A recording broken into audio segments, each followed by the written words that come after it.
Həmin onmo kökündən olan om, ürəmək sözünün kökü olan ür və dişi toxum sözünün kökü olan tonun birləşməsindən umurtda sözü formalaşır. Biz bir çox dialektdə umurta deyildiyini bilirik. Amma düşünürük ki, orada y səsi düşüb. Əksinə, orada y səsi düşməyib, orada daha sonra y səsi gəlib.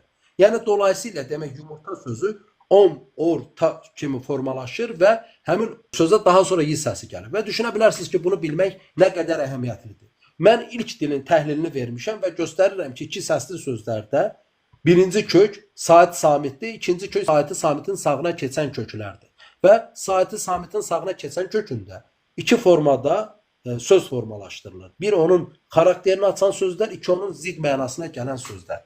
Və mənim dediyim qayda doğrudursa, umurta, yaşam, həyat mənasına gəlirsə və bizim əcdadlar onu bir quşun yumurtasının adına veribsə, onda onun saati sağa keçən mort kökündən onun ziddi olan söz formalaşmalıdır.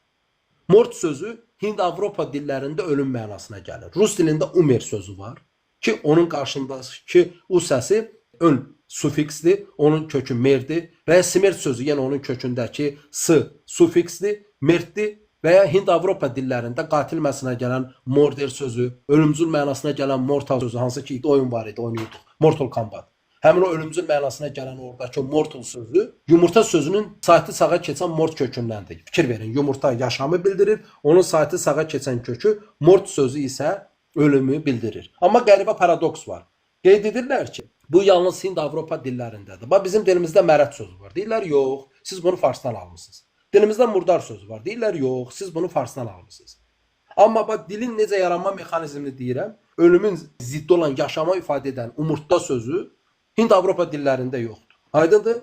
Bax, bu bizə tarixin, yaradanın ədalətidir. Bizim hər şeyimizi məhv ediblər, amma sözlərimiz elə formada var olub ki, elə nişanələr qalıb ki, yəni biz onunla digər itmiş bütün sözlərimizi geri qaytara bilirik. İndi fikir verin, Hind-Avropa dilində olan mortal sözünün niyə yarandığını da bilmir. Amma mən bunu umurta, onun ziddi olan mort sözünün kökünü izahını verəndən sonra məlum olur ki, demək, o mərət və murdar sözü fars dilinə aid deyil. Ən yaxşı halda ortaqdır. Ən yaxşı halda. Və indi həmin o umurta sözünü biləndə başqa bilirsiniz nə məqam çıxır? Umurta sözündə onun daha sonra düşməsi ilə mart sözü qarşımıza çıxır. Mart hansıdır? Bax, indi günümüzdə Novruz bayramını təmsil edən bayramın adı. Mart. Və tarixçilər iddia edir ki, buradakı mart ola bilsin ki, ölüm tanrısı olan Mars ilə əlaqədardır. Lakin mart nədir? Mart təbiətin oyanışıdır. Demək ki, o mart nəymiş? Umurta sözü ilə eyni kök imiş. Daha digər sözlərə keçmək istəmirəm. Ümumi bunu deyim ki, ərəb dilində olan rəhman, rəhim sözünün kökü olan, akkad dilində olan remu sözü yenə bu umurta kökündəndir. Remu ana bətni deməkdir. Rəhim, rəhman sözü də bu kökdəndir. Yəni dolayısıyla Allahın sifəti olan rəhim, rəhman ana bətni söz kökündən formalaşıb. Yəni hərfi mənada ana kimi qayğıkeş olmaq deməkdir. Yəni Allah rəhmlidir deyəndə ana kim sənə rəhm eləyir, ana kim sənə yazığı gəlir, ana kim sənə qayğı göstərir deməkdir.